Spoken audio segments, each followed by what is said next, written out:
Welcome, sisters, to Geek Salad Retro Movie Review from the Geek Salad Podcast. I'm Andy, I'm Mike. and tonight we wrap up our look back at four Christmas movies that Mike has not seen. Sorry, I'm also not seeing my cat, and I Oh. suspect it's right outside the door. Be right back. Yeah, you do that. And we thought it only fitting that we picked a Christmas movie that has less to do with Christmas than Die Hard. And that movie is White Christmas. I kind of disagree with that, but yeah, whatever. Okay, I mean, yeah, so let me just state my position here about that. The movie legitimately, the last 10 minutes take place at Christmas. Other than White Christmas, there are no other Christmas songs in this entire movie. This is a movie built around Irving Berlin songs, pretty much just like Holiday Inn. These movies were these songs were suitcase songs that were meant to fill a void because Irving Berlin didn't write songs for musicals. He wrote songs that could be included in musicals, very similar to what Cole Porter did.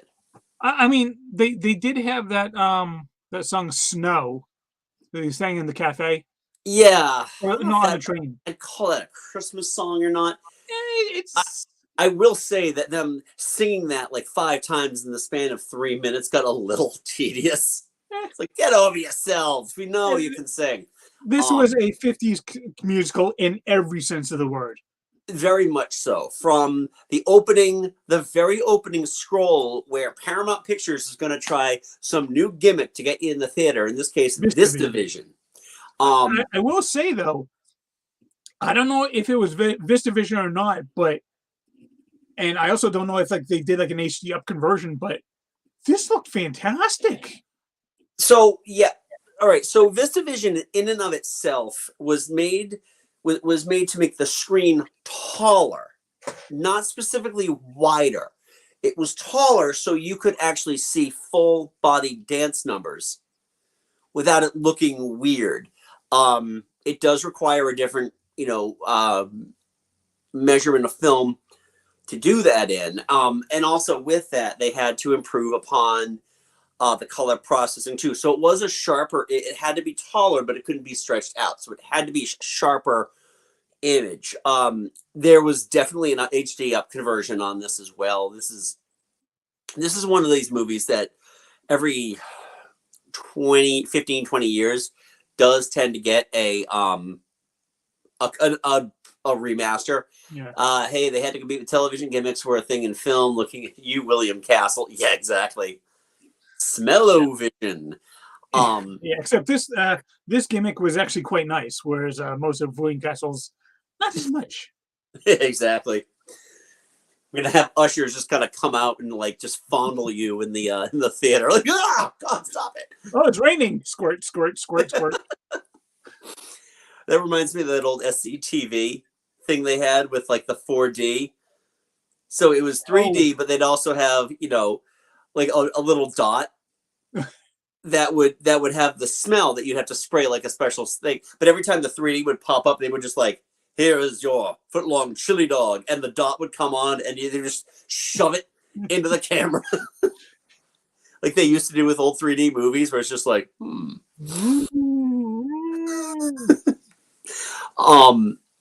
So yeah, the movie in and of itself, it starts in war. Bing sings the song. It's just do the song. It's opening with your biggest hit. You're just opening with your friggin' biggest hit. What are you, Stone Temple Pilots? But I will say though, that opening, where it starts on the with them in front of that kind of that mat, and then it pulls back and you see all the burnt out buildings and the war explosions. Yeah. I was like, that's pretty cool. That is actually a really cool way to start. All right, so keep in mind, this was directed by Michael Curtiz, who directed Casablanca. Yeah. I mean, I definitely prefer Casablanca, but oh yeah. I'm just gonna come right out and say, I think of the 4 movies we saw during this holiday season, I think this might be my favorite. Real? Okay. Yeah. Interesting. I mean, it's like I think the others hit higher highs, but they also hit much lower lows. Okay. Whereas this one, it was like pretty plateaued for me. I feel like for myself, this movie is not an unmitigated disaster. It is kind of mid. To me, it's mid in a lot of things. What it does well, it does really well. And a lot of it's stuff you just simply don't see anymore. You simply don't see two people dancing on screen anymore. No. On a dance stage. I mean, that's the thing, is that this is a musical where, every once in a while they would all, burst into song. But for the most part, a lot of the musical numbers were kept on stage. And they were very well shot, which is interesting to me because I don't think Michael Curtiz was particularly I don't think he had a background in directing musicals. I don't think so, but yeah. I mean, he, especially like that dance scene between with Danny Kaye and Vera Ellen on at the restaurant, or the cafe. That was a fantastic dance scene. That was a lot of fun. That was really interesting to watch that, especially because Danny Kaye was quite a good tap dancer. He is one of those actors that the more of his stuff you watch, the thinner and thinner his shtick gets. Kind of like Bing Crosby. Maybe so, but between the two, I definitely think Danny Kaye had way more personality than Crosby did. Well, yeah, Crosby is Crosby. Yeah. In every movie Bing Crosby is in, he's just playing Bing Crosby. And Danny Kaye is essentially playing variations of Danny Kaye, but because he's always a supporting character, with the exception of, Walter Mitty, he's pretty much just there to be the funny sidekick. And yeah, I mean, I texted you while watching this, like between we got Bing Crosby and Danny Kaye and Vera Ellen and Rosemary Clooney. Between those two, Vera Ellen and Danny Kaye were much more fun to watch than the other two. They were a lot of fun. Vera Ellen, in particular, I think, to me, is in this entire movie. She had a fantastic. She was a fantastic dancer. Yeah. She's very light. She's a very light presence on screen, which is really nice, considering that Rosemary Clooney was really kind of a downer in this movie. Yeah. And I know she's supposed to be the anchor. She's supposed to be the sensible one. And by the way, did you happen to catch when they showed a picture of their brother, who their brother was? Alfalfa. Yep. It was Alfalfa. I didn't know that, but I looked it up afterwards. Yeah, I had seen a picture. I'm like, oh, that looks like Alfalfa. And I looked it up too. And it was in fact Alfalfa, who was also in It's a Wonderful Life. Yep. And he, he did not have a very good ending to his life. No, which I think happened very soon after this. But all in all, I feel like this movie, it's buoyed by some fantastic dance numbers, some really good musical numbers, especially as they're practicing on stage. The stuff with Bing Crosby is just, it's all. I mean, he's got a magnificent voice. I'm not taking anything away from his voice. But I feel like, and Joe talks about this when he references Family Guy to talk about The Godfather. Bing insists upon himself. Yeah. And I feel like that happens a lot in this movie. The Counting My Blessings song. First of all, I think there are 5 different variations of this song throughout. You're introduced to it. And then there's that party where Danny Kaye and Vera Ellen are going to announce their engagement. And it's playing in the background, but it's like that high energy jazzy. I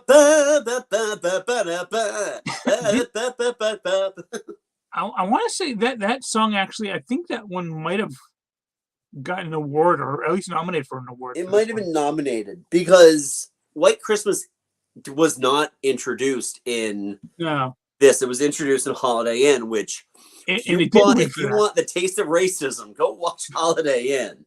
Most specifically, I believe the Abraham number. Oh my God. They did, Yes, it was nominated for Academy Award for Best Song, but it lost to Two. Three Coins in the Fountain. Okay, a song that I think I know, but I might not. If you were It telling was me three recorded by coins Frank in the fountain. Sinatra. For what movie? What movie? I got no idea. It doesn't say. Three coins in the fountain. Yeah. Looking it up. That's the name of the movie. Oh, name of the movie and the okay. song. Okay, cool.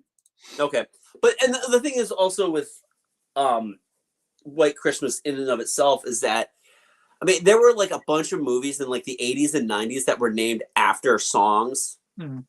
You know, Can't Buy Me Love, Love Potion Number 9, you name it. There Sound of was a Music. movie made for each of those songs. And that's the same thing that's happening with this. They're gonna capitalize on what was up until 1997 the biggest selling singles record of all time. Yeah. And it is still one of my favorite all-time favorite Christmas songs. Okay. But it is again, it's just really funny that they just kick off with it in a war zone. Yeah. A lot, and just it's just a lot of happenstance, a lot of stuff that happened. I wish there was more that happened on the train. Misunderstandings that could have easily just been resolved in 2 minutes instead of having to draw it out. In this very long movie. This movie, I felt like was a little too plus. Yeah, just a little bit over 2. Just a bit, yeah. Like 2 hours, 4 minutes or something like that, yeah. Yeah. But again, and that's without credits because like you got like 5 minutes, you got like 2 minutes of credits at the beginning of the movie, and then no credits at the end because that's what they did. Yeah, exactly. There are a lot of people in those days went uncredited. Yeah. Man, wait until the unions get involved. I just, a lot of it just, I feel like it's a very well done, let's put on a show movie, but not a very good Christmas movie. And part of it is almost because of its own conceit. They can't get people to come to the Vermont villa because there's no snow. Right.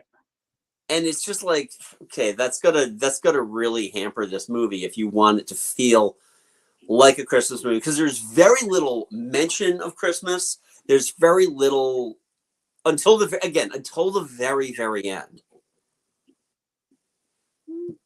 I mean, it's always kind of like an element, like they know they're putting on this show for Christmas. Yeah. They want to get people there for Christmas.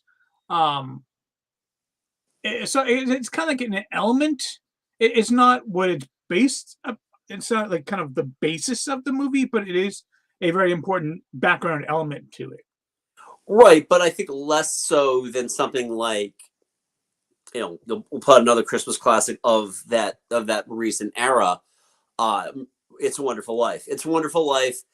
The last third of the movie takes place at Christmas, but yet it is considered a Christmas movie, even though Frank Capra didn't see it as being a Christmas movie, because the spirit of the season is an overwhelming factor. There was snow. It gives people a reason to be out and about.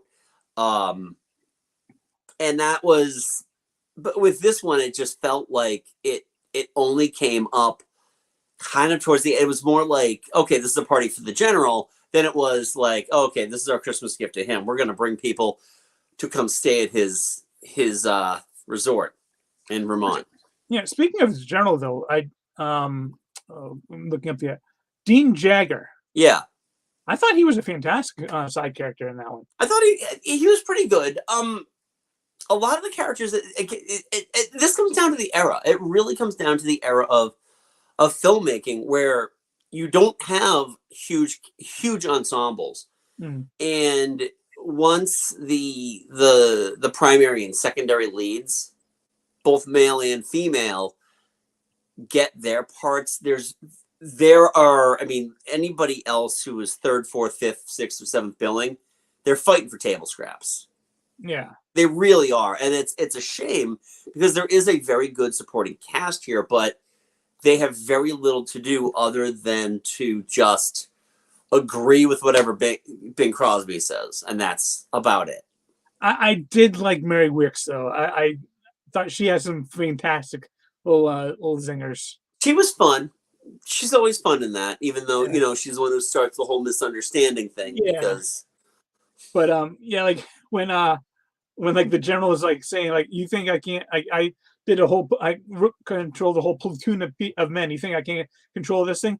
And he's like, and she's like, yeah, you need 15,000 men to do what I can do. yeah, it's he was pretty good, but again, it's just that like there's that one really good scene that he had where he's talking about re-enlisting, and he gets the letter that tells him he can't re-enlist. He's too old to re-enlist, and that was pretty touching. But again, then we're back onto the we're just back onto the let's put on a show, and Rosemary Clooney's off to New York now. Let's go chase after her. One thing that I love about this movie, I love about a lot of the older movies that you really don't get anymore, is that just that snappy back and forth dialogue. Yeah, and I really miss that because I like, especially like when Bing Crosby and Danny Kaye were having some of that back and forth. It was so good, so spot on. Well, yeah. Well, they had great writers, all of whom probably got blacklisted within the 2 years after this.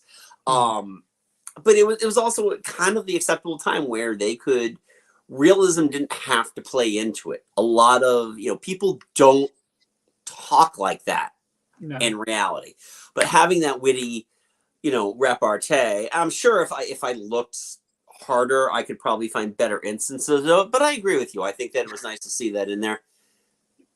I'd have to agree with Bing Crosby. He'd beat you if you didn't. Yeah. Oh man, that's a biography I've never read, but I've only heard great things about. Oh yeah. And like speaking of Vera Ellen, her chemistry with Danny Kaye was pretty fun as well. Like that, I was dying laughing in the scene where she was trying to convince him to fake engaged to her. Yeah, he wanted nothing. I was just dying laughing. It was such a great. You know what? The funny thing is that confused me a lot because it's because of him and his attraction to her that they ended up in Vermont in the first place. And now all of a sudden he's got cold feet. Now, I think it's the commitment part that he wasn't down for. Okay, because they laid him out that he was kind of one's like he's always the ladies' man, always trying to find a new girl and important this. Now he finally found a girl that was like, oh no, you're not running away. You're sticking around this time.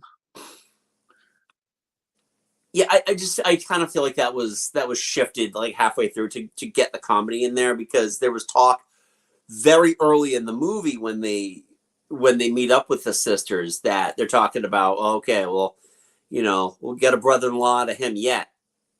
Like they just met and they're already planning their wedding. Then all of a sudden it just kind of goes, they forget about that. Now we're going to fake our engagement. And he's like, oh, no, can't do that. I didn't have a problem with it.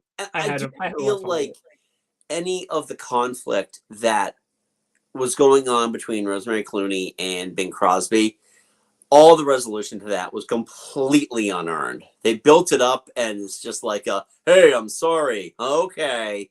Yeah, it was a very 50s musical ending. Oh yeah. But I mean, to a certain extent, Elf's climax was like, oh. Well, again, I said this last week when we talked about Elf. It's almost like there's a different set of criteria that we have to hold holiday movies to that we don't tend to hold regular, can be watched whenever types of movies, and especially something like White Christmas, because White Christmas is not only just however you want to define a Christmas movie, but it's also a movie musical. It's a movie musical made in the 1950s, the early 1950s. So there's a lot of different criteria that you need to look at when you're talking about the making of this film and how this film, the final presentation of this film comes out versus if they had done this film, say, 15 years later, around the kind of the end of the big cinematic musicals, like you think about it, like towards the end when Oliver came out or something like that. It was still very, very bright, shiny post-war America. It's Americana, and that's really what this movie's thing was. Mm-hmm. Yeah, and so yeah, that's why I'm more than willing to give it a pass, because it is. Yeah. It's a 50s musical. It had kind of an arc that you expected it to have, and it's an arc that it did have. So yeah, I'm fine with it because it gave me what I knew it would give me. Right. I mean, if I were to put myself into the movie-going shoes of, say, my grandmother, who would have been about 31 when this movie came out, she's going to see the stars. She's going to see the singing and the dancing. Mm-hmm. And in that aspect, I feel like it succeeded. It would have, as a 1950s moviegoer, I would have walked out of that movie satisfied because I got what I paid for. Mm-hmm. As a non-professional amateur film critic, there are things that have always bugged me about this movie. But again, not nearly as racist as Holiday Inn. No, not one bit. Although actually, they do use the instrumental version of Abraham in this one. They do. I saw it on the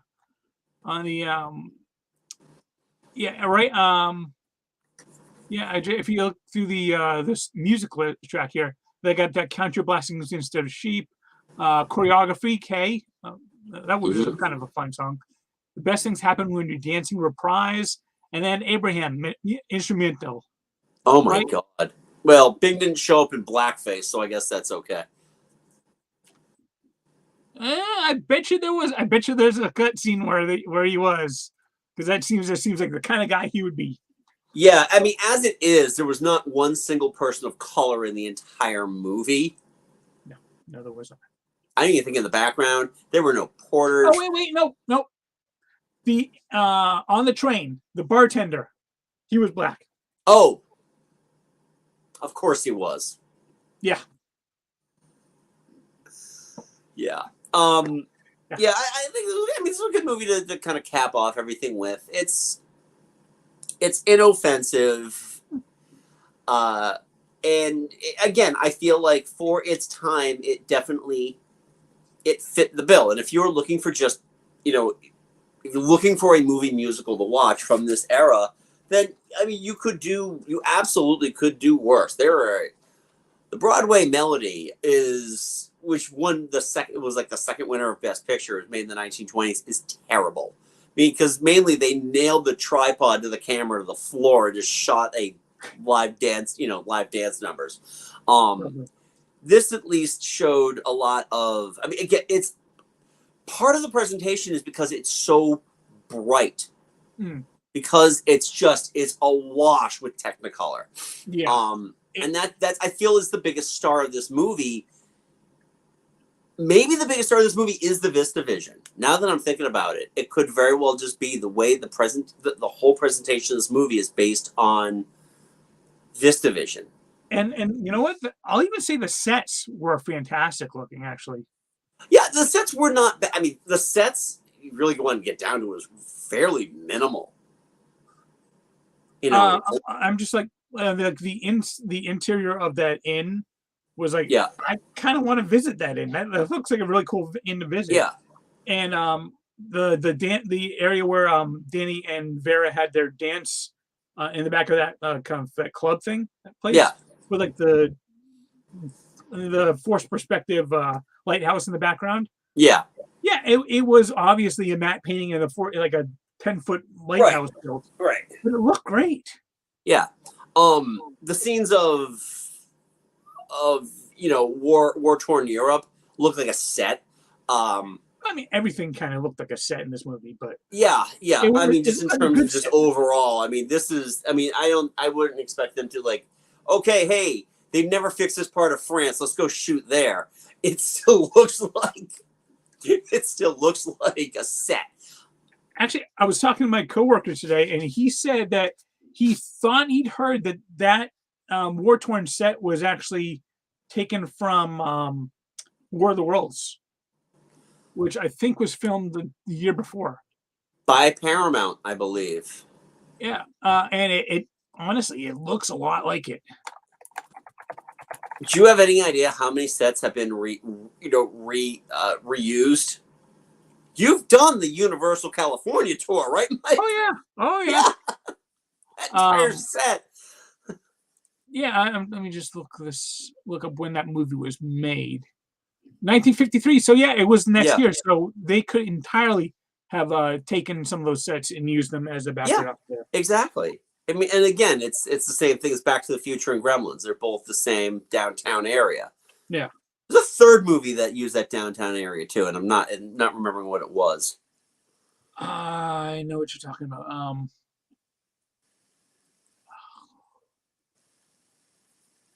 I don't know. I gotta look it up now. Yeah, It would have been Universal. uh, I'm doing it right now. What movies use the Back to the Future downtown? Well, this is a really great video right here. Yeah, this is what we do. Yeah, especially when something bugs us like this. Settings. All right, here we go. Okay, it was used. It's popped up in everything from Kill a Mockingbird, Psycho 2, The Nutty Professor, Batman and Robin, and Bruce Almighty. So it's been done in a lot of different stuff. I'm not at all surprised. A courthouse. All right, Courthouse Square, the studio tour. There's a list here from Universal. Because God knows this is what we're gonna do here. Yeah. There's a bunch. You can go look at it. Hey, I like watching you guys research stuff live. Yeah. nothing brings life to a 1954 movie that's on our phones and computers looking up trivia for movies that aren't even related. All I can say is save the clock tower. But yeah, I mean, overall, this isn't a bad movie. This is definitely one that I feel like the home video releases were really what benefited this in terms of keeping it in the public thing, because it would show up. I remember back in like the mid 80s when It's a Wonderful Life lost its like copyright and could just be shown public domain whenever. It showed up a lot. This movie did not benefit from this one. This would show up like once, like 8 o'clock, sometime between Thanksgiving and Christmas on channel 56. I try to watch it, but because it's 2+ hours, then you have to shove a whole bunch of commercials in there. It's just like, I'm not going to spend 3 hours to watch this thing. Nah. And then when it's like, where's the snow? Why is this movie? Ah! But I mean, they did get a white Christmas at the end, so that's the song. Yep, exactly. Hey, happy ending, everybody. It's a Christmas miracle. It's snowing. Yay. Yeah, in Vermont. Oh my God, climate change. I told you it was a hoax. So anyway, I don't know. I don't know if I have anything else to say about White Christmas. It's still on Netflix. So if you're looking for something to watch between now and, I'm just going to play it safe and say Saturday, the 31st. It could leave whenever. I'm honestly shocked it was here instead of on Paramount Plus. Oh yeah. Well, I'm kind of glad because I don't have Paramount Plus and I have no. Yeah, no, I have it tied to my mother's account that I'm borrowing. So yeah, it's only there for some of Stepfather can watch Yellowstone and all the Yellowstone adjacent shows that are attached to Yellowstone. Okay. So anyway, that Yogi Bear. That's Jellystone. Oh. Okay. So anyway, that was White Christmas. We want to know, what are your thoughts on it? Do you consider this to be a favorite Christmas movie? Something you haven't watched in forever? We'd love to know. Leave a polite comment below. Don't forget to give this video a big thumbs up. Helps the algorithm. Subscribe if you haven't done so already. One day we'll get one of those plaques. It's going to take us a long time to get it, but please tell your friends. Subscribe. It helps us. Also, Mike and I host a little podcast called Geek Salad. You can check that out wherever you get your podcasts. It's your iTunes, Spotify, Google Podcasts. We are there. If you are on iTunes, please give us a 5-star review because it's the only one that matters. You can follow us on the socials. We are on Facebook at Geek Salad Podcast. Twitter, Hive, and Mastodon, Geek Salad Radio. We are still primarily utilizing Twitter, only because the other two seem to not want to work at all. Go fig. And we still have a TeePublic store, keyword Geek Salad Podcast. You can check out our wares there. Next week, Mike, what are we doing next week? I don't remember. We haven't decided yet, have we? If we did, I can't remember it. Yeah, I think we had ideas, and then those ideas went away. So we'll have to figure out if we're just gonna do like random movies, or we're gonna do a series. I haven't decided yet. I'm sure something will come up eventually. I don't know. I mean, there's a ton of movies that just like open the floodgates on streaming. We could talk about those. They're not so much retro, but always a fun thing to talk about. But I'll get your input on that off air. So anyway, folks, thank you for joining us. This is our last retro review of 2022. So it has been a fantastic year. We talked a lot about Pixar movies and a lot about James Bond this year. Yeah. And because of that, very little else. So we appreciate you hanging out with us while we try to like. We're done with those though. We're moving along. Well, we do actually have a couple more Pixars that have stacked up since then, but yeah. God damn it. How dare you make movies? Oh, seriously? We never caught up on our Marvel, and like after Infinity War. We never caught up on that either. We have a ton of stuff that's still in the ether there. Yeah. Well, we'll think about it. Well, maybe we'll think about that after Quantumania comes out. I don't know. Yeah. So anyway, folks, thank you very much for joining us. Y'all have a fantastic new year. We will see you in 2023. And until next time, I'm Andy. I'm Mike. Go forth and be nerdful. We'll talk to you later.